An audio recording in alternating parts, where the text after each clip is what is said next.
Olá, muito bom dia para você que nos acompanha aí. Estaremos começando aqui mais uma transmissão da lição da Escola Sabatina. Bom dia a todos, feliz sábado. Bom dia, doutor Anderson, como é que você está? Tudo bem? Tudo bem, Nosso graças a convidado Deus. de hoje aqui é o professor Anderson e ele irá partilhar conosco os assuntos da lição. Bom, estamos aqui com 5 pessoas já nos acompanhando, né? A irmã Cleusa desejou um feliz sábado. Feliz sábado, irmã. Seja muito bem-vinda. Martinha é presença garantida, né? Tá nas Minas Gerais hoje de novo, Martinha? Eu lembro que da última vez que eu estava aqui, Martinha estava nas Minas Gerais. Sejam muito bem-vindos todos vocês. Quem está acompanhando conosco aí, gente, tem mais pessoas que não comentaram, não falaram nada no chat ainda. Dá um alô aí, diz quantas pessoas estão acompanhando com vocês, quantos tem aí, tá joia? E a gente vai interagindo no decorrer da lição. Se ficar alguma dúvida, pode colocar sua pergunta. Se quiser fazer um comentário também, pergunte, tá? Comente através do chat aqui, através do bate-papo. E a gente vai começar nosso estudo agora, tá joia? A lição, ela diz o título assim: Bendito o que vem em nome do Senhor. E é interessante o estudo dessa semana porque a gente está vendo dentro dos Salmos, né, Anderson, que as profecias, as predições, tudo aquilo que acontece dentro de Salmos predizendo a vida de Jesus. E essa semana a gente está estudando sobre um assunto bem peculiar, que é a questão do sacerdócio, a questão do reino, o reinado, digamos assim, de Cristo. E ele é, eu diria que além de Melquisedeque, o único que é intitulado na Bíblia como sacerdote e rei, como pastor e rei, né?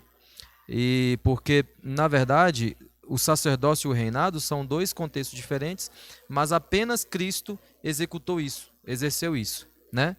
E a gente vê que o estudo da lição ela vai abordar esses temas durante a semana. Aí diz aqui o nosso versuário assim, ó: a pedra que os construtores rejeitaram, essa veio a ser a pedra angular. Isto procede do Senhor e é maravilhoso aos nossos olhos. É o Salmo 118, verso 22 e verso E a 23. lição dessa semana tem tudo a ver com sua profissão, hein? Pois é. A lição dessa semana, ontem eu estava dando uma recapitulada, eu falei, rapaz, olha, e Zé era para estar aqui, só que ele não pôde, mas também tem a ver com vocês, né? Da área da construção civil aí. Onde que, olha, o texto versuário mesmo já dá referência na parte de quinta e sexta-feira também ali, falou algumas coisas também com relação a essa base, né? Porque quando uma pessoa vai construir, a primeira coisa que ela tem que preocupar é com a parte estrutural ou com a parte externa, com a parte de exterior? Ah, com certeza você começa pela Pela fundação, pela fundação. estrutura, né? Não há, a casa pode ser bonita por fora, né? Mas se não tiver uma boa fundação, uma boa base, Tem até um jargão que a gente costuma usar no nosso meio de construção aí. Só abrindo um parênteses aqui, que não tem muito a ver com o estudo da lição, mas a gente costuma dizer assim, que quando as pessoas invertem ou dá mais prioridade para os acabamentos do que para a estrutura em si, aí a gente fala assim, não, tá querendo começar a construir pela pintura. é Então, assim, verdade. na vida cristã, isso também é um fato, né? A gente Isso. percebe que o povo, na época que Cristo veio, começou pela pintura, porque não quis a pedra angular, aquela que seria a fundamental. Porque quando fala em pedra angular, é pedra de esquina, e aí faz muita alusão ao método construtivo que se tinha na época, que eram os alicerces em pedra, e eles escolhiam as melhores e mais robustas pedras para colocar na estrutura da casa, na base, né? Então foi exatamente isso que aconteceu, que o salmista descreve aqui no Salmo 118, verso 22 e 23, que é o verso, né, Anderson? Isso. E às vezes a gente vê assim, olha, até teve algumas pregações do pastor Cícero, do pastor, do outro pastor, Domingos. Domingos, alguns sábados atrás, onde foi ressaltado, a gente tem que tomar cuidado com o que a gente pede para Deus, porque quando a gente pede fé, quando a gente pede sabedoria, Ele vai te dar. Só que Ele vai te dar também um momento para você exercer isso. E quando Ele te dá um momento para você exercer essa fé, você tem que ter certeza que a sua base está bem estabelecida. Com Porque se a sua certeza. base não estiver bem estabelecida, você vai passar pelo problema e esse problema, ao invés de te fortalecer, vai te derrubar. Derruba. E é interessante que a lição, o nosso guia aqui, ele trouxe um rol de características, um rol de condições aqui, e eu queria até ler para nós, porque eu até destaquei dentro do meu do meu guia aqui, ó, que está no segundo parágrafo aí de sábado. Gente, isso aqui é extremamente importante para a gente poder compreender o que o livro de Salmo traz para nós. Prestem atenção nisso aqui, ó. Né? Você que está na transmissão aí, Martinha falou aqui, ó. Hoje estou no Goiás, em casa. Estamos em 3 pessoas. Tá? Vai dizendo aí vocês quantos estão participando, que é muito importante para nós ter esse número aqui. A Beth Silva, seja bem-vinda. Feliz sábado, Beth. Dá um abraço no Cadu aí. Essa Beth aqui é do Cadu, não é? Pra eu não falar besteira aqui. Mas voltando aqui, irmãos, olha só. Como eu estava dizendo para vocês, existe um rol de características, um rol de papéis, vamos dizer assim, que Cristo que está responsável por eles dentro, isso revelado dentro do livro dos Salmos. Olha só. Vem dizendo assim, ó, incluem a divindade de Cristo, sua filiação, sua obediência, seu zelo pelo templo de Deus, sua identidade como bom pastor, sua traição, seu sofrimento, a profecia de que seus ossos não seriam quebrados, sua morte, ressurreição, ascensão, sacerdócio e realeza. Está tudo ali, como predito muitos séculos antes que Jesus viesse em carne, porque o verbo se tornou carne e tal. Então a gente encontra todas essas referências dentro do livro de Salmos. E a gente vai abordar isso de uma maneira muito enfática durante o estudo da semana. A gente viu isso de uma maneira muito clara dentro do estudo da lição, né, Anderson? E é interessante porque os tópicos, eles vêm dizendo cada dia sobre isso. Sobre exatamente isso que a gente acabou de arrolar aqui, de agrupar, né? Então, o que acontece? E o primeiro tópico que vem dizendo é sobre a divindade. Como que Salmos, e isso é uma pergunta diretamente para você, como que os Salmos revelam a divindade de Cristo dentro do estudo da lição dessa semana? Porque, assim, a gente viu dentro desses tópicos aqui, ó, que várias coisas são ditas aqui. E a primeira, que é a identidade como pastor e a divindade de Cristo, são reveladas dentro dos Salmos. Sim. Como que isso se dá? Então, os Salmos, como a gente já viu, foram várias pessoas, vários escritores que escreveram os Salmos, né? E em alguns momentos, esses escritores parece que estavam muito bem em sua vida cristã, e em outros momentos eles estavam passando por algum problema. E aí, aonde que tem os Salmos que você parece uma canção, tem salmos que parece que a pessoa está ali chorando lágrimas. Então, essa divindade de Cristo se dá porque nem tudo na nossa vida vai ser só alegria, nem tudo na nossa vida vai ser também só problemas. Porque tem pessoas que acham que eu só tenho problema, eu sou o problema em tudo, enfim. Então, essa divindade de Cristo é revelada porque em todos os momentos, Cristo sendo a nossa base, ela sendo a nossa estrutura, nós vamos ter em alguns momentos problema, mas também teremos solução, se a gente se agarrar nessa base. Se nós estivermos bem estruturados nessa base, que é Jesus Cristo. Exato, né? E a gente vê o próprio verso traz essa divindade de Cristo, né? Sendo a pedra angular. Aquele que está no começo de tudo, né? Justamente, a gente vê também que, olha, na Bíblia aparece ali que Cristo é a pedra viva, Cristo é a pedra rejeitada e Cristo é a pedra preciosa. Então, parece que há uma controvérsia, né? Mas mesmo esses comparativos que tem dentro da Bíblia com relação a Cristo sendo a base, a pedra, embora Cristo seja uma fundação firme para qualquer um que coloque nele sua fé, é também uma pedra que esmaga aqueles que o rejeitam. Então, quando a gente acha que tem alguma controvérsia, isso vem de encontro, porque ele vem para esmagar a cabeça da serpente. Exatamente. E é interessante também, e assim, a gente tem dentro dos Salmos aquele que seria, vamos dizer assim, o mais citado, né? Para essa questão de Cristo ser o pastor e tudo e tal. Salmo 23, né? O Senhor é meu pastor, nada me faltará. Eu acho que é um salmo que, na época que eu era criança e adolescente na igreja, a gente era literalmente obrigado a decorar esses salmos, né? Lógico que tinha todo o incentivo e tudo e tal, mas era muito bom isso, porque aquilo ficava gravado na nossa mente. E aí, tem até um outro salmo aqui, que é o 80, verso 1, que traz referências sobre isso. Diz assim, ó: dá ouvidos ao pastor de Israel, tu que conduzes a José como um rebanho, tu que estás entronizado acima dos querubins, mostra o teu esplendor. Então, isso aqui é o salmista, e esse salmo aqui, ele é um salmo de Asaf, está dizendo aqui, é um salmo de Asaf, e Asaf aqui, o salmista, ele está dando ênfase a esse pastoreio, né? E assim, por quê que Cristo é tido como pastor, Anderson? Porque assim, quando a gente olha para um pastor, o que um pastor de ovelha faz?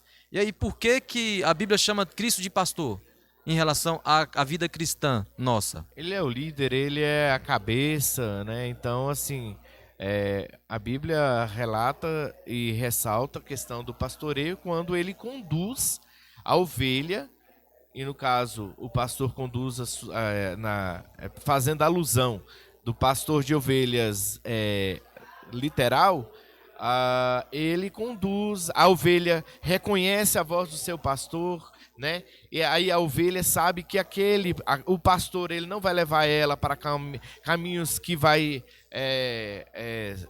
levar ela a um problema, a uma dificuldade ou até a morte, né? Então, fazendo alusão, a gente sabe que também Jesus Cristo quer o nosso bem. Ele vai Sim. cuidar de nós, né? E é interessante que você olha para a profissão de pastor mesmo, pastor de ovelha, do animal, ovelha, você percebe que ele nunca se afasta, né? O pastor, ele está atrás da ovelha, ele está guiando, e aí o que acontece quando um fica longe do outro? Quem que afastou de quem? É a ovelha que foi para longe, o pastor inclusive o pastor está sempre atrás. Verdade. E tem outra coisa interessante também, porque a lição, ela traz exatamente isso, falando do pastor de ovelha como o Deus cuidando do povo, então somos a ovelha de Cristo, né? E justamente você falando isso, já tocou gado? Já Gado demais. o gado É mais rebelde assim, né? Ele é mais desobediente do que a ovelha. E eu já fiz isso, meu avô tinha fazenda, então eu fazia isso.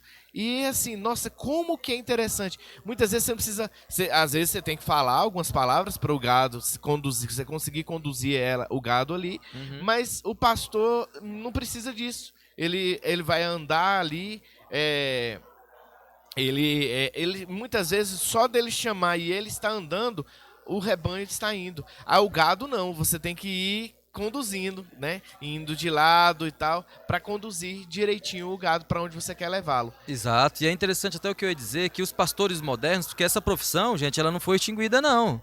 Às vezes não é muito do nosso contexto aqui do Ocidente, mas no Oriente é uma profissão muito, mas muito praticada lá. Porque a produção existe muita produção de lã, de várias coisas que dependem da ovelha.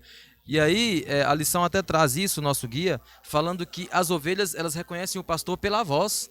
E lá não é separado piquete, pasto, igual é o nosso costume aqui. O pastor não precisa gritar. Né? Por exemplo, o vaqueiro, ele já precisa dar uns tem que dar umas ferroadas, umas coisas. Isso, para poder conduzir. E é tudo piquetada, que o gado fica preso e tal. Lá não, eles pastam nos pastos livres e tem vários rebanhos. Uma vez o rebanho exato, vem. tem vários rebanhos de vários pastores. E quando o pastor chama as suas ovelhas, chama pela voz ali, elas reconhecem, saem do meio das outras. E é até interessante que tem um negócio que eu destaquei aqui no final da parte de domingo, que diz assim, ó.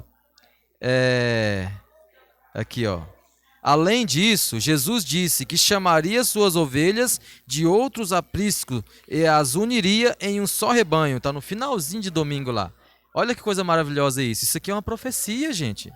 Muitas vezes a gente fica pensando assim, não, nós somos o povo escolhido, somos realmente a igreja verdadeira e cremos nisso. Mas muito do nosso rebanho, dos nossos colegas ovelhas, dos nossos companheiros, serão chamados no final dos tempos de outros apriscos, de outros locais. Né? Verdade. E a gente tem que estar atento para ouvir a voz do mestre, porque muitas das vezes nós estamos aqui o tempo todo, nunca saímos do redil, nunca saímos do aprisco, mas não identificamos o nosso mestre quando ele fala conosco. Olha para você ver, existem algumas características de um bom pastor. Olha para você ver. Quais são essas características? O pastor, ele sacrifica pelas suas ovelhas, ele conhece as suas ovelhas, ele tem outras ovelhas fora do aprisco, tem uma voz inconfundível, tem um só rebanho e ele morreu pelas suas ovelhas. Essas são as características do bom pastor. Então, essas são as características de Cristo. Exato. Né? E é interessante o que você falou aí agora, que é um assunto que nos deve alertar. né? Os reis aqui, ó, tá falando o guia, eles eram considerados pastores de seu povo. Segundo Samuel, lá no capítulo 5, verso 2 fala isso. Mas, né, contudo, somente Deus merece o título de bom pastor. De bom pastor, porque o pastor é o pastor comum. Agora, o bom pastor, somente Deus merece esse título, somente Jesus. Por quê? Porque Jesus faz isso, né, de acordo, porque a maioria dos reis humanos, eles não vivem de acordo com tal chamado. Porque os reis, eles governam e tudo mais e tal. Mas, por exemplo, vamos citar os nossos governantes hoje. Vocês acham que eles podem ser chamados de pastores? Não. Dificilmente, né? Então, apenas Cristo, que é o nosso rei, que é o nosso bom pastor, merece esse título, né? Então, a gente tem que ter isso atento na nossa mente também. Cristo nos ensina a ter uma cautela, um cuidado tão grande, porque assim, mesmo não tendo esses títulos aí que Sim, você falou, a gente tem que respeitar, exato. né? A gente tem que saber e reconhecer que existe uma superioridade e que assim como se a gente tem que respeitar um ser humano, ainda mais a Cristo, né? Exatamente. Gente, ó, aumentou consideravelmente o número de espectadores aqui na transmissão, então vou abrir um parêntese aqui para dar boas-vindas aqui, ó, além da Beth, entrou ali a Milena está acompanhando aqui também. Eu acho que é porque ela é da direção, ela quer investigar. Tá tudo bem aqui, viu, chefinha? A Cleide tá ali também. Seja bem-vinda, Cleide. Feliz sábado, minha irmã. Salomão aqui, ele é presente, rapaz, toda a transmissão. Você pode entrar em todas. Martinha, Salomão, essa turma aí são pessoas fiéis, né? Sejam bem-vindos também, irmão Salomão. A irmã Vanessa também, eu vejo ela muito aqui na transmissão também. É esposa de Salomão. Fidedigna aqui na transmissão. Igualmente o irmão Salomão, né? Então sejam todos muito bem-vindos. Estamos ali com um total de 13 pessoas online, mas dessas 13 já pode acrescentar mais 2, já dá 15, porque Marta está vendo com mais 3 pessoas lá, né? Então é total de 3, ela falou. Então é ela e mais 2, né? Então já aumenta. Tâmara também está dando um bom dia ali. Bom dia, minha irmã. Sejam muito bem-vindos. Para atualizar para vocês que chegaram agora, nós estamos aqui na lição 9. Estamos abordando o tema do pastoreio de Cristo dentro do livro de Salmos. Já estamos aqui com mais ou menos uns 10 a 15 minutos de papo. E eu quero convidar você a participar. Participe se você tem dúvida, se você quer dizer alguma coisa, um comentário, alguma coisa que você achou que é muito importante dentro do tema do estudo da lição da semana, coloque aqui que nós vamos discutir sobre esse assunto juntos. E aí a gente vai avançando no estudo. Anderson, o que acontece? O pastor, você acha assim, na sua concepção do que você estudou durante a semana e tudo e tal, você acha que o pastor, o amor que ele sente, o apreço que ele tem pelas ovelhas, ele é tão grande, até que ponto que o pastor vai para poder salvar uma ovelha? Né? De dar a sua vida. Irmãos, então, exatamente isso. Eu não sei hoje como, assim, o pastor Jesus Cristo, ele deu a sua própria vida pelas suas ovelhas, né? A gente não está aqui para julgar, né? Mas eu acho que tem pastores que hoje não faria isso. Mas essa é a função do pastor, de estar disposto a dar a sua vida por suas ovelhas. Porque ele conhece as suas ovelhas, ele ama a tal modo as suas ovelhas que ele estaria disposto a dar a sua vida pelas suas ovelhas, né? Então, assim como existem algumas parábolas na Bíblia que a ovelha perdida, né, onde que o pastor não desistiu, mesmo no vale sombrio, ele foi atrás da sua ovelha que estava perdida para resgatá-la.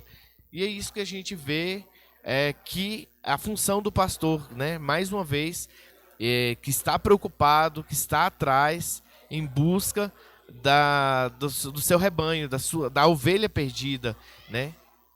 É isso. E é interessantíssimo como a lição aborda esse tema, sabia? Porque assim, a gente sempre faz o comparativo sobre o pastoreio humano e o pastoreio animal, né?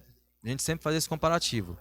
E assim, eu tenho certeza que se você for entrevistar um pastor das ovelhas ali, o animal, e você for colher informações dele, ele com certeza, eu não posso dizer com 100% de certeza, irmãos, mas eu digo com muita certeza que o risco que ele corre, né, coloca em risco a vida dele como pastor, porque tem animais que rondam as ovelhas e animais que devorariam até o próprio ser humano, né, e ele está lá na lida, na sua luta ali, né, e em favor do seu rebanho. E é interessante que os salmos eles revelam as palavras que Cristo diz na cruz. E eu achei isso interessantíssimo dentro do estudo da lição, por quê? Porque a gente não, quando você lê Mateus, quando você lê os evangelhos, e ali está descrito a morte de Cristo, todo o ministério dele, tudo como foi a encarnação dele, a passagem dele por aqui, por essa terra, e a gente não, pelo menos eu, não tinha me atentado para essa referência, assim, de onde é que Cristo tira essas palavras, né? Porque olha só, o Messias sofredor, no Salmo 22, se a gente puder abrir o Salmo 22 aqui, olha só. Deus meu, por que me desamparaste? Por que se acham longe de mim a salvação as palavras do meu bramido? Então, o que que é isso aqui? Isso aqui é um salmo, né? Um salmo de Davi. E essas palavras, a gente vai linkando e juntando tudo assim de uma forma tão, eu diria assim, tão visceral, eu acho que essa é a palavra, porque é um negócio assim muito muito íntimo, é um negócio assim muito dentro do ser humano, é muito entranhoso, não sei se eu estou usando as palavras aqui que conseguem expressar o que eu quero transmitir para vocês, gente, mas quando a gente olha isso aqui, é Jesus vindo da linhagem de Davi, a gente vai ver isso aqui dentro do estudo da lição, né, Anderson? E aí, Davi escreve um salmo e Jesus cita esse salmo na hora da sua morte ali. O quão profundo é isso, né? O quão é, assim, o quão é valioso para a vida do cristão estudar salmos. Né? Comenta um pouquinho, Anderson, sobre isso. O que você entendeu dentro do estudo da sua lição durante a semana, sobre essa visceralidade, essa coisa de Cristo vir da linhagem de Davi e ele citar um salmo de Davi na hora da sua morte. E por isso que eu falei, os Salmos, vai estar presente na nossa vida, porque assim como está presente na nossa vida, é na vida de todo ser humano que você passa por problemas e dificuldades, e é ali onde que a gente encontra conforto. Se você estiver passando por algum problema, alguma dificuldade, quando você lê um salmo, é tão confortante que te dá uma sensação assim tão gostosa e confortante, né? De que parece que Jesus está ali do nosso lado naquele momento, lendo aquilo para nós, né? Então, eu vejo que essa semana mesmo a gente perdeu uma irmã aqui na igreja, onde a gente viu que assim não estava um velório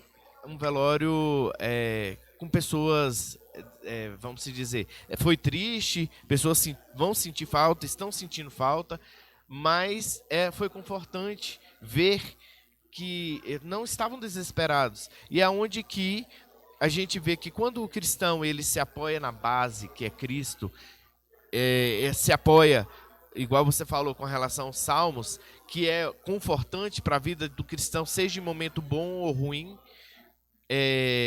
os salmos ele vai ter esse poder de confortar o cristão. E quando o cristão vive na base, e aí você mencionou aí que Jesus Cristo mencionou em momento da sua morte algo ali dos salmos, é porque se ele é o exemplo para nós, a gente vê que a gente também tem que fazer isso no nosso dia a dia, não é só reclamar, né? É viver, é pregar, é estudar, né? E aí aonde que os salmos, ele, como eu falei, ele tem momentos ruins, momentos bons, e ele é confortante. Sim, sem dúvida. E é interessante que se a gente for analisar a vida de Cristo, a gente percebe uma vida assim, gente, de inteira e total obediência, né? A lição ela até traz algo interessante aqui que o Cristo, eu vou achar a referência para vocês onde é que está aqui, né?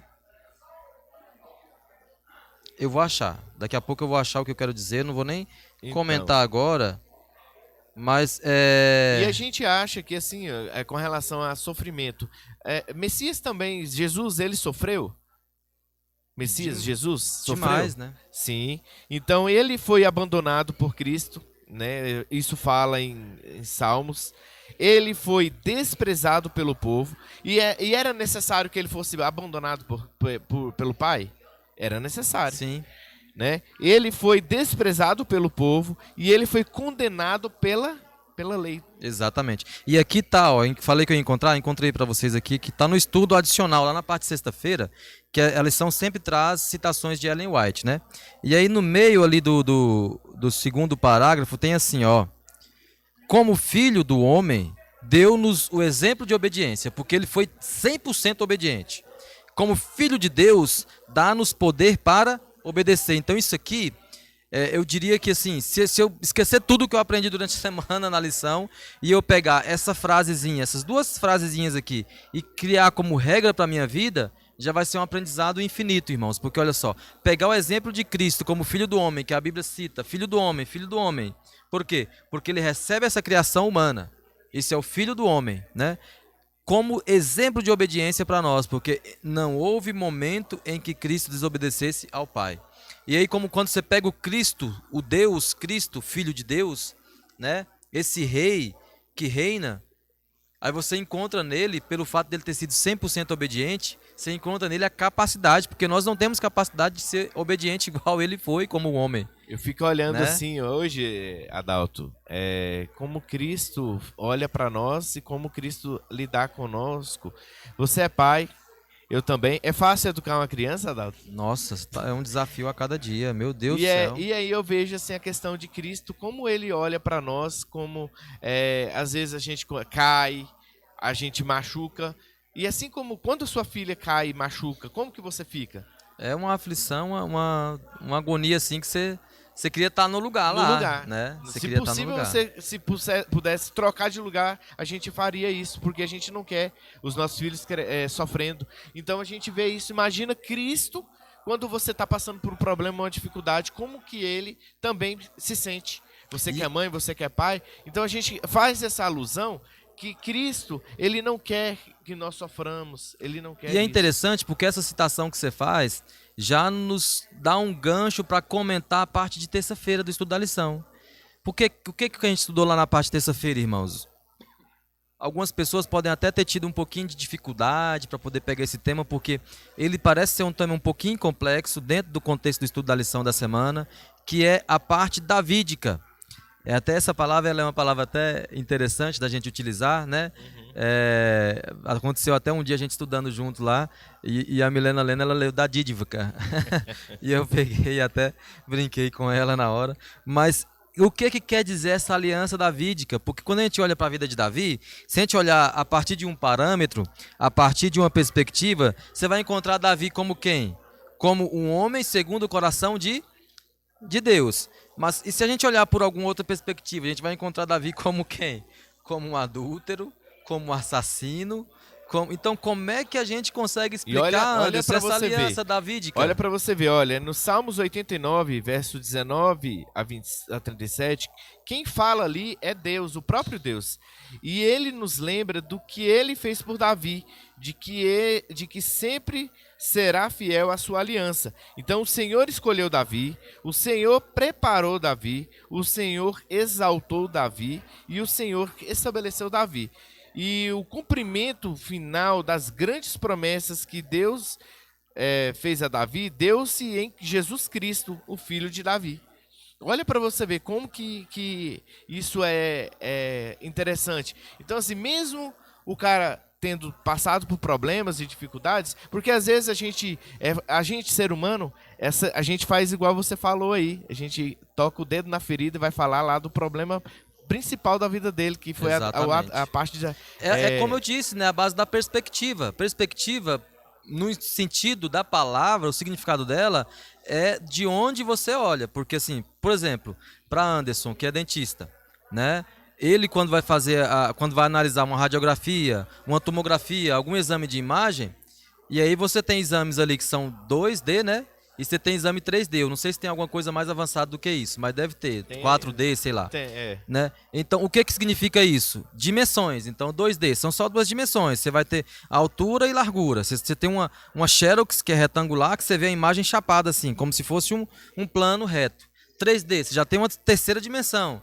né? Você já consegue ter uma profundidade naquilo ali. Por exemplo, você não conseguiria analisar, eu vou te falar, me corrija se eu estiver falando uma besteira, mas um tratamento de canal, você consegue analisar ele só a partir de 2D? Não. Não dá, tem que ser 3D para Aham. poder ver lá a raiz do dente e tal, Olha, tal, tal. você mencionando já da minha parte profissional, aí a gente vai fazer uma alusão.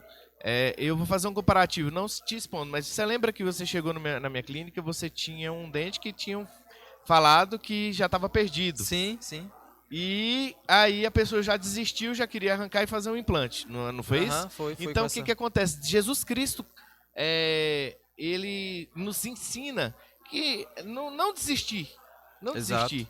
E aí às vezes as pessoas e nós somos fadados a desistir muito fácil dos problemas que vêm na Porque nossa vida. exatamente, tem uma explicação para isso aqui dentro do estudo do guia, aqui ó, que nem eu estava Imagina se dizendo. Davi com um problema que Gente. aconteceu com ele, cara, Né? eu sou um miserável A e acabasse perspectiva que ele visse, né? que aconteceu, se dependendo da perspectiva que ele olhasse, ele começasse. Porque hoje a gente vê na igreja muitas pessoas dessa forma, Dalton, Exato, porque que olha acha só. que é miserável, que não tem mais Exatamente. jeito pra ele, que não quer vir mais à Então, igreja. aí a Bíblia traz assim, um homem segundo o coração de Deus, aí você encontra pecado, encontra, mas toda vez que você encontra pecado na vida de Davi, você encontra ele indo para Deus após esse pecado, não ele querendo resolver. E aí, que você citou aí sobre a questão dos problemas, mas as pessoas aqui, ó, tá lá no meio da parte terça-feira do guia, eu até destaquei aqui, o segundo parágrafo, mais ou menos ali em meados do segundo parágrafo ali, ó. As pessoas sentem as consequências da desobediência e percebem a gravidade de seus pecados.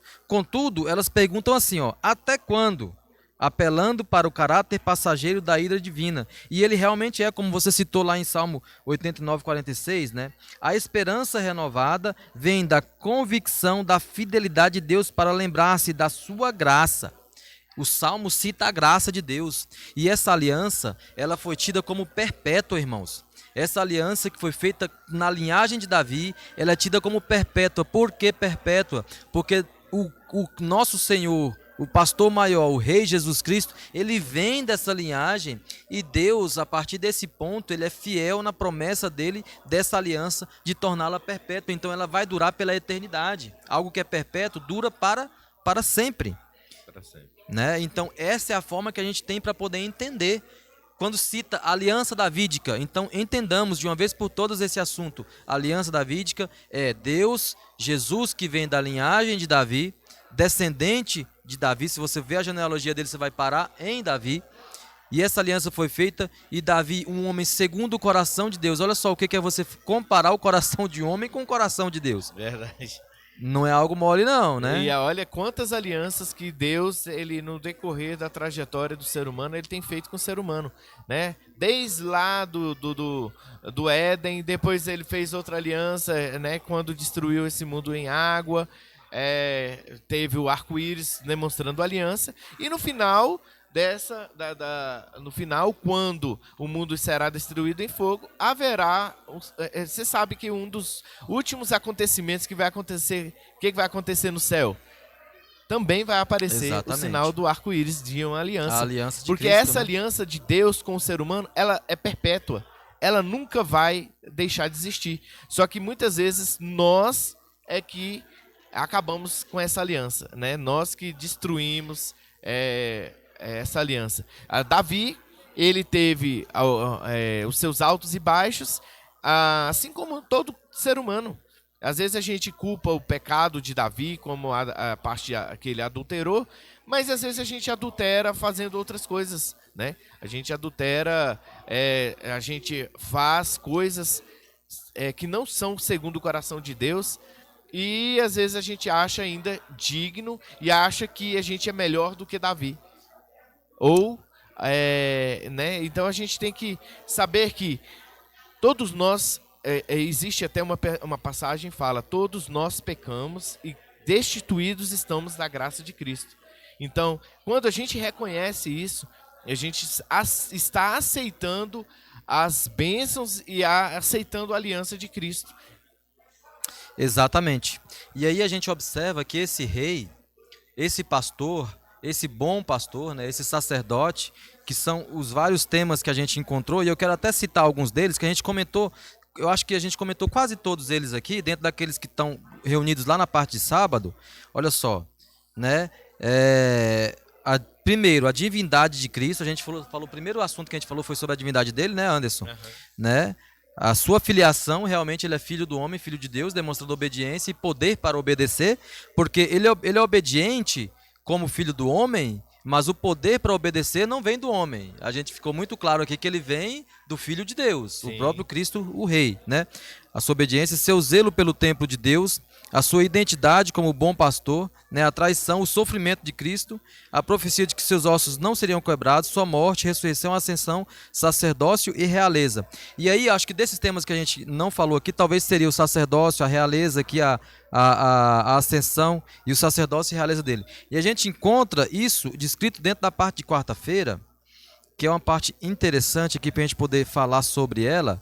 Eu até abri aqui a Bíblia no livro de Salmos, Salmo 110, o verso de 1 a 3, diz assim, ó: Disse o Senhor ao meu Senhor: Assenta-te à minha direita, até que eu ponha os teus inimigos debaixo dos teus pés. O Senhor enviará de Sião o cetro do seu poder, dizendo: Domina entre os teus inimigos, apresentar-se-á voluntariamente o teu povo no dia do teu poder, com santos ornamentos, como orvalho emergindo da aurora, serão os teus jovens. Então, gente, isso aqui é uma profecia.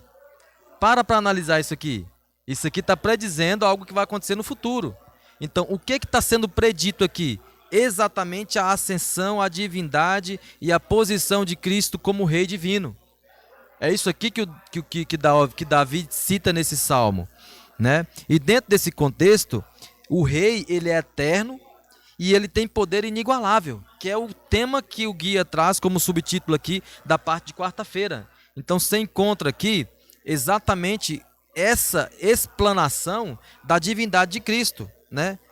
O retrato de Deus como Pai de Messias aponta para a coroação do rei quando ele é adotado na aliança divina. Então, assim, quando é que Deus adota Cristo humano como filho dele? No momento da sua encarnação, na aliança davídica que a gente acabou de comentar.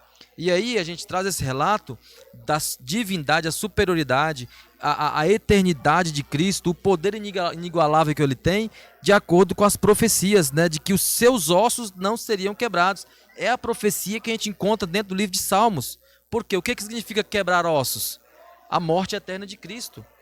E a gente observa que isso realmente não acontece. Aquela profecia que é desferida lá, a gente vê ela se cumprindo na cruz. Né? A gente vê ela se cumprindo na cruz. Porque por mais que Cristo tenha sido traspassado, tenha sido moído, tenha sido judiado de todas as formas que a gente encontra, ele vive e reina para sempre. Então essa é a certeza que a gente tem. Isso é verdade. E tem até uma parte que eu destaquei aqui dentro do tema de quarta-feira, que diz assim, ó: no fim, Cristo terá vitória absoluta sobre seus inimigos, fazer deles um estrado para os seus pés, uma imagem que reflete o costume dos antigos reis no Oriente Próximo de colocar os pés no pescoço de seus inimigos, derrotados, para demonstrar total domínio sobre eles. No entanto, a vara de Cristo não é uma ferramenta de terror. Está lá em Salmo 2, 9, e o verso 2 do Salmo 110 também diz isso. A vara, que é o cajado, era originalmente usada por líderes tribais com símbolo da tribo. E essa referência nós encontramos em Números, né, 17, verso de 2 a 10. E a vara de Cristo vem de Sião, porque ela representa o povo de Sião. Sua vara é um símbolo do juízo divino, que encerra o governo do mal e retrata o reinado inigualável de Cristo. Está lá em Apocalipse também isso daqui. Até mesmo os reis ímpios têm a chance de se arrepender e de submeter ao Messias. Está Salmos, o versos aqui 10 e 12 do capítulo 2 de Salmos. Então, essa vitória final de Cristo, irmãos, ela vai acontecer. Quer queira você ou não, quer queira eu ou não, ela vai acontecer. E aí a gente que tem que se posicionar em qual lado nós iremos estar nesse dia da vitória de Cristo, né? E a gente vê assim, olha, esse mundo só se definhando. E se você, às vezes, você às vezes não liga a televisão ou não vive olhando os noticiários, porque a gente, como cristão, a gente tem que olhar. A gente tem que ver, entender e saber o que está acontecendo lá fora. E quando você faz isso, você entende que algumas pessoas já comentaram comigo, rapaz, será que a gente vai ter uma terceira guerra mundial? Eu acredito que não, quando a pessoa comenta sobre isso. Porque, assim, se hoje, com a nível de tecnologia que nós temos, eu acredito que nós não teremos capacidade de aguentar uma terceira guerra mundial. A raça humana seria aniquilada. E é interessante também, Anderson, porque assim, ó, tem mais um tema que às vezes pode trazer um pouquinho de confusão, assim, de dúvidas dentro dos alunos, que é a questão onde é citado Melquisedeque aqui. Isso. Porque é até interessante, a gente está com 5 minutos ali para concluir o estudo, irmãos, e a gente já falou de muitos, acho que quase todos os assuntos, se não todos eles, porque além desse de Melquisedeque, que está lá na parte de quinta-feira, tem todos os outros temas que a gente já passou por eles, a gente já discorreu aqui. Mas é interessante porque eu queria deixar isso aqui, Anderson, como um ensinamento, algo bem claro para a classe virtual aqui, poder não ficar nenhuma dúvida, porque assim, a gente citou lá no começo que o pastor, ele não é rei e que o rei não é tido como pastor, né? E sacerdote. E tem a questão do sacerdócio também. A gente entende, irmãos, o Cristo, ele é o único que é rei, pastor, sacerdote, sumo sacerdote. Justamente, às vezes, por exemplo, você falando isso aí, às vezes o homem que normalmente na casa é o sacerdote, era para ser, mas muitas vezes quem é o sacerdote é a mulher. Então, justamente onde você está fazendo essa alusão, onde que existem locais que não acontecem como é referencial. Exato. E não é bíblico e não está certo. E aí a gente tem que tomar esse cuidado. Nós como cristãos, irmãos, e eu sei que tem várias pessoas que estão vendo, por exemplo, aqui agora nós estávamos com 18, estamos com 17 pessoas, isso que são só os aparelhos, sem contar as outras pessoas que estão vendo junto. Teve um dia aqui que deu quase 30 aparelhos conectados, então vai ter muita gente que vai ver isso. E a gente tem que ter esse cuidado para a gente tomar essa responsabilidade como sacerdote, por quê? Porque esse papel do sacerdócio é justamente esse papel do cuidado. Só que as coisas de Deus são perfeitas. Justo. E aí a gente não teve nenhum rei que fosse sacerdote, com exceção de um, que é para dar o exemplo e fazer a alusão, fazer a referência a Cristo, que é a ordem de Melquisedeque. A gente tem Melquisedeque como rei de um povo e sacerdote. Por quê? Porque naquele costume antigo, os reis iam até os sacerdotes para também se purificar dos seus pecados, porque eram reis, mas eram seres humanos também e pecavam. E a gente percebe esses reis, esses governantes, como sendo debaixo da lei de Deus, querendo seguir a lei de Deus, o que a gente não encontra hoje em dia na nossa era, né? Que é algo muito complicado isso. Verdade. Mas aí, Cristo, ele é rei e sacerdote, né? O seu sacerdócio, ele garante a graça divina em revogar o juízo sobre o povo arrependido. Então, assim, ó, o juízo é para todos. Todos que pecar morrerão. Então, todos vão morrer. Só que tem uma parcela de pessoas que serão purificados, isso é questão profética, não vou entrar nesse mérito, tá? Daqueles que não passarão pela essa primeira morte do sono. E tem um grupo de pessoas que realmente passarão, mas todos serão purificados mediante a graça e mediante essa capacitação que Cristo tem de revogar o juízo diante daqueles que se arrependem. Então, assim, ó, o que eu preciso fazer para eu ter acesso a isso? Me arrepender. É basicamente isso, é o que a lição está ensinando aqui, que essa ordem de Melquisedeque, esse acontecimento que parece tão distante do entendimento, é algo simples de entender. Basta apenas a gente ter isso em mente, né? Isso é verdade. Então, que eu e você possamos ter em mente, aceitar a Cristo como um único Salvador pessoal, né, de nossas vidas. Hoje é um dia atípico, mas deveria ser um dia com mais presente na nossa vida, né? Que nós possamos fazer, por exemplo, hoje a gente tem, por que eu estou falando isso, atípico e mais presente? A questão do jejum e oração. A questão do jejum e oração na nossa vida vai nos tornar pessoas melhores e nos colocar mais próximos de Cristo, né? Exatamente. A questão do sacerdócio que eu falei, que hoje as pessoas estão invertendo e tal, mas não é porque o homem deixa de ser que nós não possamos ter uma sacerdotisa em casa, né? Se o homem não faz seu papel, que a mulher faça, né? Mas que tem que ter um sacerdote em casa, tem que ter. Sem né? dúvida nenhuma. E a lição ela aborda isso para a gente trazer realmente de fato para a nossa vida. E eu acho isso uma coisa bem interessante, bem legal, Anderson. Mas a intenção, pelo que eu pude perceber no estudo da lição, é nos dar esse alerta para nós, que nós temos esse acesso em Cristo. E olha só essa garantia, né? Para fechar aqui, irmãos, nós estamos na hora de concluir. Cristo, rei e sacerdote, é superior aos sacerdotes e reis humanos. Ele defende uma aliança superior com base no juramento divino, não em promessas humanas. Então, o que Cristo faz para nós é com base na divindade, com base no que Deus prometeu, né? Ele intercede pelo seu povo e salva para sempre o seu povo. Nós somos salvos para sempre da morte e do pecado, tá joia? Então esse foi o estudo da nossa lição dessa semana, né? Chegamos aqui à 9ª lição. Semana que vem iremos abrir a 10ª lição aqui. Quero pegar para vocês o tema, para vocês já ficarem atentos. Lições do passado, tá? Será esse o tema do estudo da lição da próxima semana. Lições do passado. E eu quero convidar você a estar aqui conosco, né? Primeiro eu quero agradecer aqui, ó, mais pessoas entraram. A Zélia entrou, deu um feliz sábado. Quero agradecer a todos que participaram conosco aí. Zélia, né? Anderson, muito obrigado por compartilhar a lição conosco. Você é sempre nosso convidado especial. Sempre que possível, esteja aqui com a gente. E desejo um feliz sábado a todos. Deus abençoe vocês.